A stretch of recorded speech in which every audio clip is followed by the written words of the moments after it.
Chapter 3, Harrison's Warnings. I found Harrison in the barn greasing Master Hackler's riding boots.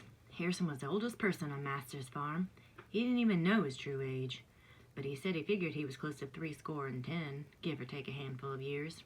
I pulled up a milking stool and watched him rub circles of sharp-smelling boot black into the leather.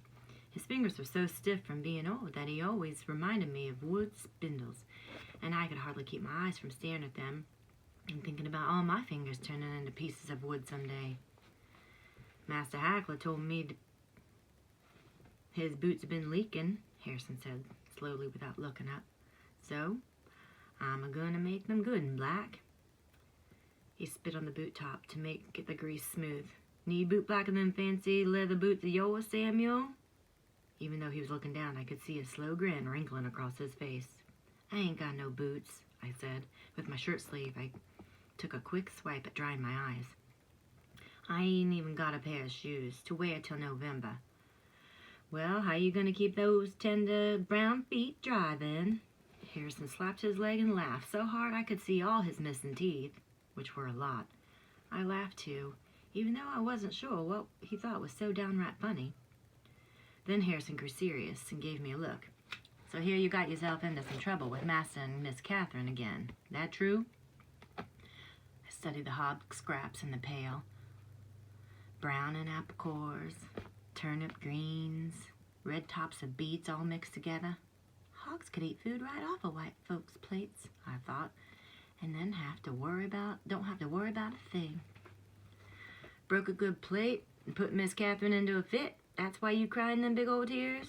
Harrison looked up. You gonna answer me sometime for the day of the great, Samuel? He said sharply. I didn't say a word. Heaving a loud sigh, Harrison set the riding boot down and stood up. Think you got hard times, huh? You think you ain't seen no hard times yet, Samuel. Mine and Lily hard times almost over. But your hard times all ahead of you. I could tell what Harrison was doing next. He was turning around and lifting up his shirt so I could see him. I had seen him 100 times, and seeing them always brought that snake twisting back around my throat. You look right here, son. Look at what I'm showing you. I couldn't do a thing but look up at them again. On Harrison's stooped brown back, the terrible stripes tore back and forth like jagged scars that lightning makes when it splits through a bark of trees. Seeing them made me feel all weak and sick all over. Them's hard times, child. You remember that, he said softly, letting his shirt slide back down. Then turning back toward me, Harrison put his arm around my shoulder and gave them a hard squeeze. Enough of that, he said. You know what I'm saying to you. Now let's get them hogs fed before they stop chewing up the walls. Outside, Master kept a big sow and some smaller hogs. I called the fattest red-backed one Miss Catherine when no one was around, and the ugly runt with two-colored nose, young Mass Seth. It would be slaughtering time come December, and Master said he wanted them getting all nice and fat. Young Mass Seth was already plump, and Miss Catherine, she filled up half a barn door, the rear one and the hog one. I helped Harrison heave the piles into the hog trough, and we watched them squeal and fight their way into the slop. It reminded me again that Lily had made a peach pie, and that I wasn't supposed to get anything to eat that night, unless Harrison gave me something. But truth was, I knew Lily tried to pinch and save some for me to eat that next morning, if I kept real quiet about it. As we leaned over the fence watching the hogs, Harrison cleared his throat loudly and said, "Sleep with your top eye open this evening. You hear me, Samuel?" What? Harrison stared up at the dark window of the house for a minute, as if someone might be watching us. I says, "Keep a lookout this evening," he repeated under his breath. "Things is going to happen, I hear." What? I could hear my heart thudding in my chest. Is something going to happen to me? Might be. What's going to happen? Can't say. Just look out. That's all I'm telling you.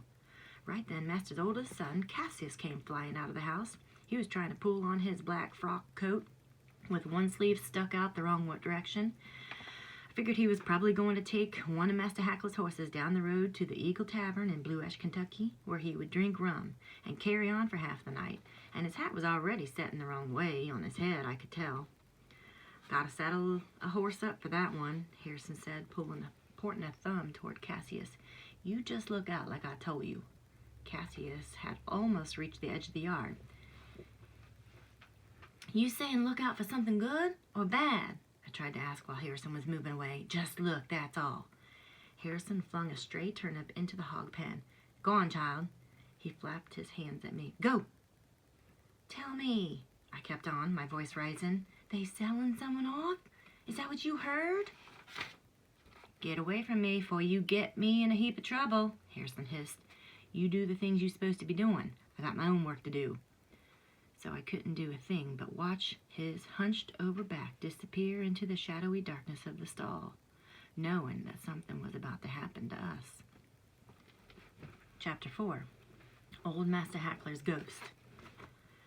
The kitchen was cold and silent as death that night. Even the mice that usually scratched and scuttled along the shelves weren't making any sounds. Sleep with your top eye open, Harrison had said. And before going into the cabin for the night, Lily had warned me to stay away from them warm hearthstones like Master had ordered. So I huddled on my straw tick, staring at the embers glowing in the black belly of the fireplace far across the room. Although I wanted to crawl over and warm myself by the fire, I didn't dare move. Maybe someone had his eyes on me. Maybe that's what Harrison had meant. I looked up and wondered if Master Hackler could see between the wide beams of the kitchen ceiling. His bedchamber was right up there. Perhaps one of his gray eyes was peering down at me at that very moment, waiting for me to creep toward the hearth where it was warm. Then he'd come pounding downstairs and cowhide me and take me to the courthouse in Washington, Kentucky and sell me, same as my poor mama. It was too quiet in the house. Most times when I slept in the kitchen, I could hear the fire popping or the loose shutter upstairs creaking back and forth, or Master Hackler's loud snoring and Miss Catherine's whistling noises. Seemed like the whole house was holding its breath. I closed my eyes and tried to think of something else besides being hungry for Lily's bean soup and peach pie and being as shivery as I'd ever been. My mind started wandering to the old Master Hackler who had died in the bedchamber upstairs years before. He was one of the meanest, sorriest men that God ever put breath in and took breath out of. That's what Lily said. Harrison had seen the ghost more than a few times near the barn, and he told me that old Master Hackler was still wearing the same black cloth suit he was buried with, only his ghost didn't have skin. The thought of the rattling skeleton of old Master Hackler walking around in his burial suit prickled all the skin on my arms and legs. That's when I heard a noise outside the kitchen. It was the scraping sound of the kitchen door slowly creaking open, and a draft of cold air, night air, gliding through. Closing my eyes, I slid myself back into the shadows of the kitchen corner. Soft footsteps shuffled through the doorway. The footsteps moved toward the dining room, stopped, turned back toward the kitchen. Slowly they crossed the kitchen floor, looking for something. I pulled in my breath as they moved past the cupboards and over to the hearthstone, coming closer. Then they slid quickly toward the corner where I was hiding. Before I could move, an old hand smelling of dust and earth reached down from above and clamped itself across my mouth. Old Master Hackler had come for me. In the darkness, I thrashed my arms back and forth and tried to call out for Master and Miss Catherine so they would know the dead man's spirit was stealing me away to the grassy burying ground. But even dead old Master Hackler was strong as an ox. He held my mouth tight shut, twisted a bony arm around me. Keep your top eye open, Harrison had warned. Maybe Harrison had known old Master Hackler's ghost was abroad that night. Maybe he had known his dead spirit was trying to whisk people's soul away. Although I felt like dying of fright, I opened one eye and stared straight up at the ghost, thinking it would scare it off. Maybe that's what Harrison had been trying to tell me. Keep your top eye open. But instead of seeing the skeleton's face of old Master Hackler grinning in front of me, I found myself looking straight into the wild eyes of Harrison himself. Be quiet, child, he whispered, holding my mouth so hard I could taste the dust on his hands. Lord Almighty, just hush up. Around us, the house was suddenly filled with sound. Upstairs, Master Hackler started coughing loudly, and the slop jar scraped across the floor. Then the back door slammed. Cassius came cursing and stumbling into the hall, returning from his card playing. Harrison's hand tightened, and I could feel his whole arm begin to tremble. But Cassius didn't walk toward all the commotion we were making in the kitchen. He started up the hall stairs instead. We could hear him talking and humming to himself like a person gone mad. And he missed the last step on the stairs, same as always. There was a loud smack of his knees hitting the top floor, and a sharp curse, and then a shuffling sound as he crawled toward his room, feeling nothing on account of too much rum, of course. Right after that, 2 barn cats started up an unearthly yowling outside, and a gust of wind made the shutter upstairs start banging. As I waited there in the darkness, my mind was spinning with questions. Why had Harrison crept into the kitchen to get me? Was someone coming after me? Or him? Had Lily taken sick? Had something gone wrong in the barn? But Harrison kept his hand over my mouth and stayed as still as if he turned to stone. I couldn't hear a word or even hardly breathe. Ain't nothing wrong, Samuel, he whispered finally. You just listen to me now. Ain't nothing wrong. And I could feel his hand loosen a little bit. Why you here? I asked as soon as I was allowed enough room to speak, but Harrison didn't answer. He stood up and tugged on my arm to get up. That's when I noticed that he had an old tow sack from the barn sitting on the floor beside him, stuffed full of things. You just ease over and take one of them skillets and one of them sharp knives, Harrison said, pointing to the kitchen wares scattered on the soft glow of the hearth. And watch your step. Go on now and do what I'm telling you, child. Steal a skillet and a knife? Why would Harrison be taking things from the kitchen? Or cooking in the middle of the night? I started thinking that maybe he had gone a little mixed up in his head. There were times he forgot that old Master Hackler was long gone. Or he couldn't recollect right away what year it was. Or he'd tell the same story over and over again. Could this be one of those mixed up times? I didn't know what to do. If I hollered for Master and Miss Catherine, they'd come down and figure we were stealing around, and likely cowhide both of us. But what would happen the next day when Lily told Miss Catherine her skillet and knife had gone missing? The red-headed devil would blame me sure enough because I was the one who slept in the kitchen. And then I'd have to tell how Harrison had gotten all mixed up and had taken them, and then he'd be in worse trouble. I remember Lily telling about a cornfield slave named Willis John who had worked in Master's fields years before. He had 2 fingers gone at the top of his knuckles because he had stolen something when he was a boy. Tried on old Master Hackler's hat, Lily thought. She said getting the top part of your fingers cut off was some master's punishments for black folks who took things that didn't belong to them. As I wrapped my fingers around the warm handle of the iron skillet and one around one of the best knives, the thought of what had happened to Willis John's fingers and what could happen to me if Master and Miss Catherine saw me doing this set my hands trembling. Hurry, child, Harrison whispered, holding the door and waving his arms at me. We're going to get caught if you don't hurry yourself up. Not knowing what to do, I hugged the pieces close to my chest and followed. Outside, it was dark as a jar of ink. I couldn't even tell where the ground had gone to, and I nearly fell flat in the darkness, sending the skillet and knife clattering to the ground. Harrison clamped his hand around my arm. Walk quietly, Samuel, he said low. But the ground felt strange under my bare feet, cold and prickly with uneven places and crumbly dry grass. Where are we going? I asked. I don't want to get in no trouble with Mr. and Miss Catherine for being out. I ain't supposed to be leaving the kitchen at night. Lily knows what you're doing?